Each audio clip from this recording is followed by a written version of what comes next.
Well, hey everybody, what's up? Pastor Matt here. Today we're going to have some fun. We're going to have a tournament of Bible translations. That's right.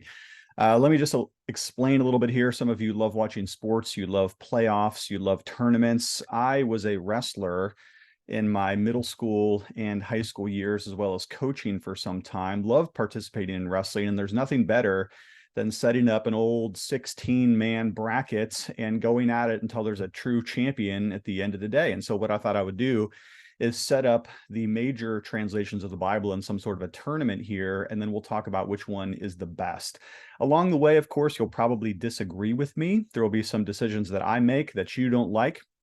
I think we can find the true champion at the end of this tournament here. But if we can't, we're at least going to have a whole lot of fun. So this will provide a lot of discussion fodder for us. And I'd love for you to comment in the comments below as you agree with or disagree with my various decisions as we go. So first of all, I've preceded the tournament here, and this is a look at what the bracket is going to look like for today's field. Of course, maybe your favorite translation didn't even make it into the top 16, the Sweet 16, but I tried my best to pick representative translations of those that are very popular. I looked at some best-selling lists and things like that. Also threw in a few surprises that maybe you wouldn't anticipate along the way too. One thing we're going to do just for fun is we're going to have a play-in game. You can see that I've preceded the tournament according to my own biases. King James is the #1 seed here. We'll see if the King James can take the title at the end of the day. But we're going to have a play-in match here just for fun. So let's go ahead and get started with the play-in match here. The play-in would be those translations that barely qualify for the tournament, but nevertheless, they have sort of a Cinderella chance of getting in. So for the play-in match, now again, this isn't the tournament proper, just to get a chance to face the King James Version in that first round of knockout battles, we're going to put the Passion Translation, the Living Bible, the Majority Standard Bible, and the Berean Standard Bible all in the pigtail round to see who can get in. So our first match is going to be the Passion Translation versus the Living Bible. Now, the Living Bible, this one in green right here, this is probably the one that your grandmother has on a shelf somewhere. This is the one that I tend to see when I go to a retirement home. Sometimes I see them in the hospitals. I don't see a lot of people taking these to church anymore. The Living Bible is sort of the predecessor to the New Living Translation, which we're going to see later, which is actually a pretty decent translation. The Living Bible, not so much, in my opinion. As far as I know, it has only one main paraphraser. And that's part of the problem, is it's not really a true translation from the Greek and the Hebrew. It's more of a paraphrase, but it's going up against the Passion Translation here, which, the more I learn about the Passion Translation, the more concerns I have. This too is sort of a one author paraphrase, and man, this is really not great. There's a big review article on the journal Themelios, which goes through the Passion Translation, shows many mistakes and errors. And the more I learn about the author who did this, man, the more concerns I have. I think Mike Winger, also on YouTube, has done a pretty good series of exposés about the Passion Translation. Basically, what it is it's just the thoughts of one particular individual, a lot of times expanding on scripture very greatly. Recently, I was asked to do a wedding and to use the Passion Translation, and I wouldn't do it. I said, if you really want to use this, you have to have someone else read the scriptures. I'll read practically any translation, but I don't want to read the thoughts of a man as he's just kind of expanding extemporaneously on what he thinks the Word of God should or does say. So the first battle, as much as I'm not a big fan of the Living Bible is going to take that win to get closer to the pigtail. That leaves us with the Majority Standard Bible versus the Berean Standard Bible, two Bibles from the same family. Every once in a while, we see this in wrestling tournaments where brother has to go against brother. The Berean Standard Bible on the bottom right there is a pretty interesting translation. They have some nice publications too of hardbacks, as well as nice bound softback or faux leather editions of the Berean Standard Bible. Some people like it a lot. And its brother is the Majority Standard Bible, which ironically doesn't yet exist in paper form. It's something that is currently in process. But I'm going to go ahead and give this one to the Majority Standard Bible, even though it doesn't yet exist in paper. You can't buy a physical copy of it. And that is because of the underlying text that is the basis on which the translation is done. Now, I don't have anything against the Berean Standard Bible. I think it's very good. I think it's very useful, but it also fits in that same kind of category in which there are several other translations that are kind of like it. It's like the NIV, for instance. It's a little bit more word for word than that. But I'm not exactly sure what the niche for the Berean Standard Bible is, though it's a good translation. The Majority Standard Bible, though, however, is very interesting to me because it's going to be one of only a few translations that are based on the majority text. Now, the New King James Version has great majority text notes in it, but it's a Textus Receptus Bible. And so I think on the basis of interest level alone, the Majority Standard Bible, whenever it does come into paper form, print form, hopefully Smithsonian binding form, that it's going to be a very interesting Bible, definitely one I'm going to want to collect. And so that puts us with the Living Bible versus the Majority Standard Bible, one that exists but is kind of passé and out of vogue. You can kind of find them in libraries and book sales and things like that, versus the Majority Standard Bible, one I can't wait for it to be published. And I'm going to go ahead and say that the Majority Standard Bible is going to be the winner of this pigtail round. And what that means is that we have our first what is it, quarterfinals, I suppose, and that's going to put the King James versus the Majority Standard Bible, the New Revised Standard Version versus the New Living Translation. This is going to be our first round in the quarterfinals. So first matchup, King James Version versus the Majority Standard Bible. Well, listen, as much as I think that Majority Standard Bible that I just mentioned is very interesting, and I cannot wait to get one, how could you possibly choose against the King James Version? It is the standard. It is the great one. It is the Bible of Bunyan and Edwards and, well, Bunyan, definitely Edwards, definitely Spurgeon. The King James Version is just a stalwart translation. We'll say more about it as we go, but there's no way, as interesting as the Majority Standard Bible is, that it could possibly take on the King James Version, at least at this stage of the game, and probably never. I don't know if any English Bible's ever going to tackle the King James Version, so it definitely makes it through the first round. This next battle, though, is a little bit more interesting, the New Revised Standard Version versus the New Living Translation. And I'm going to tell you what, I'm going to put the New Living Translation through here in this round. And that is because I'm not really a big fan of the New Revised Standard Version. I'm really not. I think this is the version that really leans left, especially into some of the gender pronouns and things like that, though who knows what it'll do as our civilization and our culture goes into chaos with gender and pronouns and things like this. But the New Revised Standard Version, it kind of leans left, and that really bothers me. Any opportunity it can to steer towards feminist translation, it definitely takes that. And there are some other places where I just don't feel very solid about it. Of course, it's built on the Revised Standard Version, which is also the translation that the ESV was based on as well. Both are somewhat of improvements, though I'm not sure that the New Revised Standard Version is actually an improvement. The ESV certainly is. Now, the New Living Translation is one that's a little bit loose for my liking. I tend to prefer a more word-for-word translation. The New Living Translation is a complete redo of that Living Bible that we looked at earlier, that green puffy one that we find at garage sales.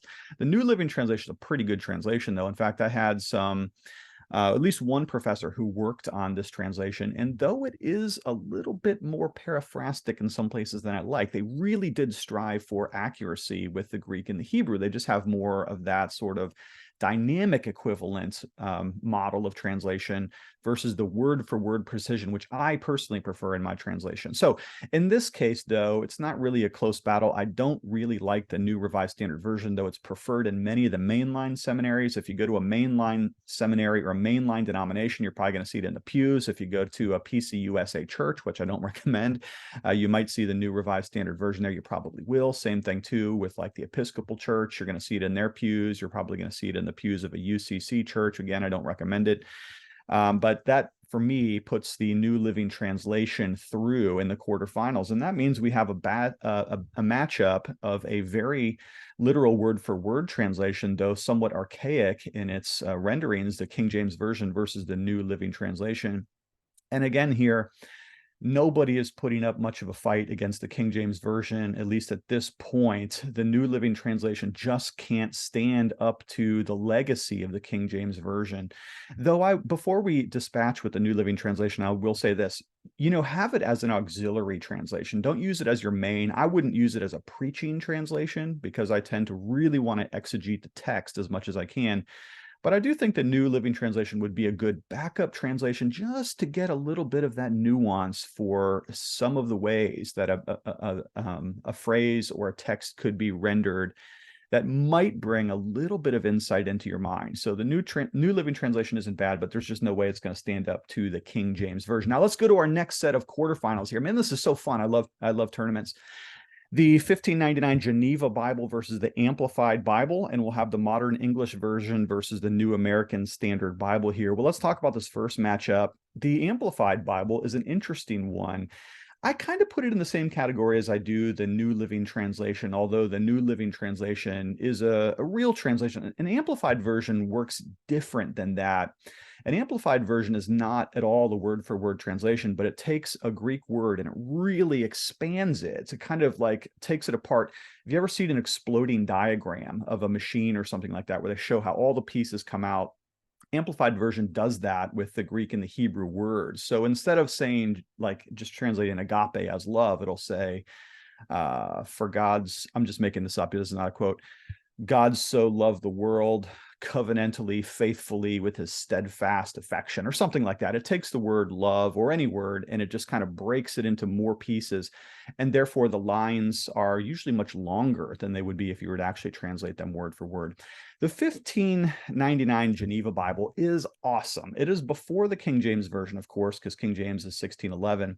But man, it's an awesome translation of the Textus Receptus, one of my favorites. In fact, you know, if you put me on a desert island and gave me the Geneva versus the King James, I mean, they're both very similar in some ways. They're both from the same era. They both have that majestic cadence to them. They're both very faithful translations of the Textus Receptus. 1599 Geneva, though, was the first real study Bible that had actual study notes with it of a Calvinistic leaning, which, of course, I like that. So I'm going to go ahead and I'm going to put the 1599 Geneva Bible through here in the quarterfinals. And that leaves me with the Modern English Version versus the New American Standard Bible. The New American Standard Bible works from the critical text, and the Modern English Version works from the Textus Receptus, which is interesting because it makes it one of the few modern translations that uses the Textus Receptus. Of course, the New King James is there as well. The Modern English Version, though, has not had a chance to really gain a lot of ground in its usage. There are a few people that really, really like it. It's kind of a niche Bible. It's a decent enough translation. The first time it came out, it had a couple of mistakes in it that were later corrected in subsequent editions. But man, it's just hard to argue against the New American Standard Bible. It's an excellent Bible. It is done based on the critical text. It's a very precise translation. Some people say it's wooden or over literal. I don't think so. I think it reads very smoothly. And the New American Standard Bible is great because it comes out in a lot of really good editions. A lot of them are published in a verse by verse layout, which I think is great for expository preachers. And so for this reason, a lot of expository preachers have really liked the NASB. It really suits well for a word-for-word proclamation of the gospel. And it comes in some really cool, excellent formats as well. So that puts us with the 1599 Geneva versus the NASB. And already I'm pulling out my hair because these are two great translations. Man, which one would I take? I love them both. I really, really do. I don't want to get rid of either one of these. But I think, though, for practical purposes, most of you are going to benefit from the NASB more than the 1599 Geneva Bible, though you should get one of those. There aren't too many of those published. There's one really good one that has a pretty good print. Don't get the facsimile, by the way, of the Geneva. The facsimile one is hard to read. Get the other one. I forget what publisher it is. It's kind of an obscure publisher, but it has a really decent font, decent paper. Font's a little small, but the paper's pretty quality, and you get a really good set of those notes from the Marian exiles that they use, this great first study Bible. Anyways, the NASB has to win this round, though, because it's such a good, venerable translation. And not only that, but it has a couple of iterations to it. There's the original one, I think it's 70 something. There's the 95 edition, and then there's more recent editions and updates, including the LSB, which we put in its own bracket here to come. So the NASB is going to win this part, this quadrant of the tournament. Let's go on to some new ones here. New King James Version versus the Revised English Bible, and the New International Version versus the American Standard Version, the ASV. Well, and this first battle here, it's not even a question for me. The New King James Version is easily going to beat out the REB translation. REB is interesting enough. little bit of a loose translation. It's a British translation. Didn't really gain much ground here in America, though I think it has more sway in England. I thought it was going to be a really cool kind of alternate translation, kind of in the same vein as like the New Living Translation is. But some of the renderings I looked up and I'm just not so sure theologically. Go to the REB and read John 1, 1 to 4. Tell me what you think about that. To me, it doesn't quite suit. Now, the New King James Version, on the other hand, is stalwart. Man, it's excellent in every way. I love this one. We're probably going to see the New King James Version running far into this tournament, especially as I really like this translation. Great word-for-word translation. It is based on the Textus Receptus, though I wish it was the majority text. That would be one improvement, but it has great majority text notes in there. I love the New King James because of its similarity to the King James Version. And in fact, that's why I'm doing the New King James Version for the Jonathan Edwards Study Bible, which I'm working on right now with Thomas Nelson. Not only does Thomas Nelson have that one under license, of course, but I love the New King James Version. It really easily comports with Edwards, even though Edwards used the King James. The New King James takes it and modernizes it in a beautiful way, I think. That puts us with the New International Version, the NIV, versus the American Standard Version. American Standard Version being an early 20th century update to the King James and the English Revised Version, if I have my translation family genealogy correct there. The NIV 84 is a great translation, and for that reason, I'm going to let it beat out the ASV, though the ASV is cool. It even renders the divine name as Jehovah or Yahweh, rather than putting it Lord in all caps. I think that's interesting enough, something that the LSB later on picked up as one of its own nuances. But here, I'm going to give the NIV the win, and that's because the NIV is so available. It's very readable. It's very likable as a translation. The ASV, it's just, it's been, I think, improved by other translations like the New King James in this same bracket here. NIV, though, it does have a problem, and that is that once it began to update itself beyond the 1984 edition, it kind of leaned into some of those, in my view, this is controversial, some of those leftist kind of translation ideologies that the NRSV fell subject to. Later on, it tried to clean it up. Remember when the NIV tried to reinvent itself as the TNIV, and it was just like, what are you doing? And then they did the unthinkable. They removed the 84 from everywhere. Couldn't buy them except for used, took it off BibleGateway.com. Big mistake on the part of the NIV.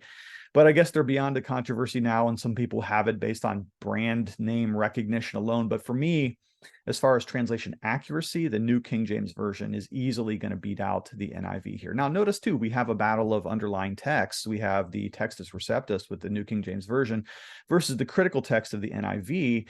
And in this case, though, all that notwithstanding, the New King James Version is the better translation in my view. I like its precision. It's more word for word. It's closer to the King James, which is excellent, of course.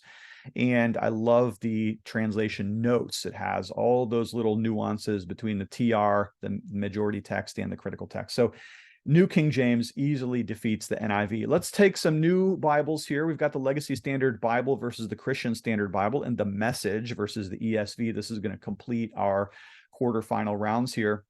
Legacy Standard Bible really gaining some ground right now, especially with the endorsement of John MacArthur and others of its translators. The Legacy Standard Bible is, of course, an update of the New American Standard Bible, and it really leans into the usage of the divine name as Yahweh or Jehovah rather than rendering it in Lord in all caps. Other than that, which makes it a little bit interesting, and some other improvements perhaps to the translation, the Legacy Standard Bible is not that interesting to me. I don't own a copy of it, nor have I spent much time in it. But in my view, it's going to beat out the Christian Standard Bible, which, again, just kind of fits into that category of Bibles that I'm not sure we really need. It's kind of like the Berean Standard Bible, which we talked about earlier. It's great. If I had it, I would love it. Man, I would preach and read and study and memorize it. But I don't know why it exists, other than perhaps certain publishers need to have translations for their own books, for their own publishing ends, for their own marketing. That's not the best reason to bring a translation into English. What does the Christian Standard Bible do different from, let's say, the ESV or from even the NIV? It's probably somewhere in between those two in terms of dynamic versus word for word translation. I'm just not sure what the point is, other than that certain publishers need to have their own Bible. So in this case, I'm going to give the Legacy Standard Bible the edge based on its uniqueness in translating the divine name. And that brings us to our final match in the quarterfinals, which is the Message versus the English Standard Version. Here, the English Standard Version is easily going to win the day. In my view, it's one of the best, if not the best. We'll have to see if it wins the title. Translations. ESV is the one that I preach from on a daily basis. It is our Pew Bible here at Gospel Fellowship PCA. It's one that I memorize, write in, take notes in. The ESV is the Bible that I use all the time. I got my wide margin right here. Been using this one for 4 years solid. The ESV is a great translation, very few weaknesses. Before you sneeze at the Message, though, I do want to say that the Message is definitely better than other paraphrastic translations of the Bible. So if we go back to the Living Bible, that green puffy one, or the Passion Translation, which is not even really a translation at all, then in even the Amplified version, Amplified and the Message are kind of similar in that they're designed to try to bring out nuances that the ordinary reader who doesn't read Greek or Hebrew wouldn't see. Before you sneeze at it, let me just remind you, Eugene Peterson, the guy who did this, is a legitimate Hebrew and Greek scholar. Okay, he was trying to do something useful for the Christian community by bringing out a translation that brought all kinds of nuances out. Some people loved it, some people mocked it and disdained it. Peterson was a Reformed Presbyterian pastor, though he was mainline, and he wrote some very good books on pastoral ministry, which, if you like the Message, you might want to check out some of his books on pastoral ministry. They're really, really good. In this case, though, the ESV easily dominates the Message. The Message doesn't even score a point against the ESV. ESV taps it out, submits it, mercy rules it very easily in the first round. That brings us to the LSB versus the ESV, and for me, it's not going to be much of a decision here. We've got the ESV easily defeating the LSB. We'll see what happens with the LSB in decades to come, but one of the things I love about the ESV is its ubiquity, especially in Reformed circles. The ESV is used by a lot of conservative Reformed seminaries, including the one that I occasionally teach at, the Reformed Presbyterian Theological Seminary, RPTS. If you're looking for seminary, go check them out, RPTS. Awesome seminary.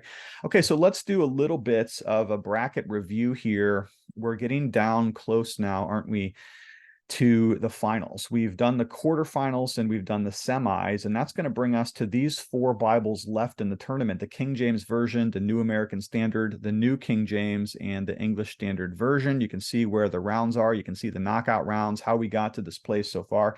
But let's go on then to the semis and the finals here, and we will establish a true third place. Now, we're down to these 4. I don't want to get rid of any of these translations. In fact, I love all of them. I depend on all of them. I've got them all right here, right to my side. When I'm preaching, teaching, studying, memorizing, all of these Bibles are in the mix for me. It's really, really hard to narrow it down from this point. But let's take our first semifinal match here, the King James versus the New American Standard Bible. And for me, it's going to be the King James Version. And again, it's not even really very close. Now, I love the NASB, and some of you do too. But the NASB is somewhat reduplicative of what we have in these other 2 translations, the New King James Version and the ESV below. And those 2 are going to have to go at it in the next match. But the NASB is a great literal word-for-word translation, and it's based off the critical text, and that makes it similar to the English Standard Version. So if you want a critical text, why not go with the ESV? But if you want a really literal word-for-word translation, well, it's already facing up against the King James and ultimately the New King James. So what does it do different? Well, in my view, it's great, but how can it compete with the King James Version? So much of what I study, so much of what I read, so much of the scholars that I'm looking at have depended on the King James Version over the years that I just can't see any other way but that the King James Version easily defeats the NASB, as excellent a translation as the NASB is. And that brings us to a match that's almost impossible for me to decide. This is really, really hard. The New King James Version versus the English Standard Version. Is that what I picked? Man, I don't even know in this moment, but when I was setting this up, I went with the New King James Version. It's so close in my mind. And I do love the ESV. Trust me, it's the Bible I preach from, it's the Bible I teach from. I probably work with it more than any other Bible. But right now, I'm really into the New King James. Part of the reason is I'm working on that Jonathan Edwards study Bible and we're using the New King James Version. But the other thing is, man, I love it because it's so close to the King James. And so much of what I study, my Thomas Watsons and my Spurgeons and my Edwards and so many others are working with the King James, that the New King James just reads so similar to it, but it does sometimes update some of those archaisms, what Mark Ward calls what does he call them? Some false friends, in which you think you know the word, but you don't really know what it means, like the word prevents. We think it means to stop, but it used to mean to go before. The New King James Version updates those, and man, it's just such an excellent translation. And that means that our finals is going to be the King James versus the New King James, a father versus son match. Man, that puts a pit in my stomach, but we got to do true third first. So we've got to go NASB versus ESV, a match of two Bibles that do similar things similarly. And I think the difference here between the ESV and the New American Standard Bible, though they both work from the same text, they're both word for word, they're both very precise, is that the ESV at the end of the day is more readable in public settings. It's better for church liturgy and for readings. And so the ESV is going to be my true third. Okay. And that means that we have a father-son matchup, King James Version versus the New King James Version for the title. Who am I going to pick? Well, this may surprise you, but it's going to be the King James.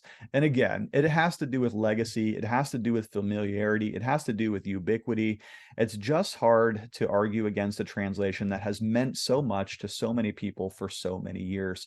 Again, if I could only have one, and that's really what this tournament is about, how could you say no to the King James Version? Thankfully, though, we live in a day where if we don't own all of these Bibles in physical form, at least we can get them easily on our apps, on our BibleGateway.coms, on our YouVersion readers. Man, we can have all of these. We live in such a wonderful, blessed time to have these translations, and I myself have been blessed to use all of them. So for today, the King James Version is the champion.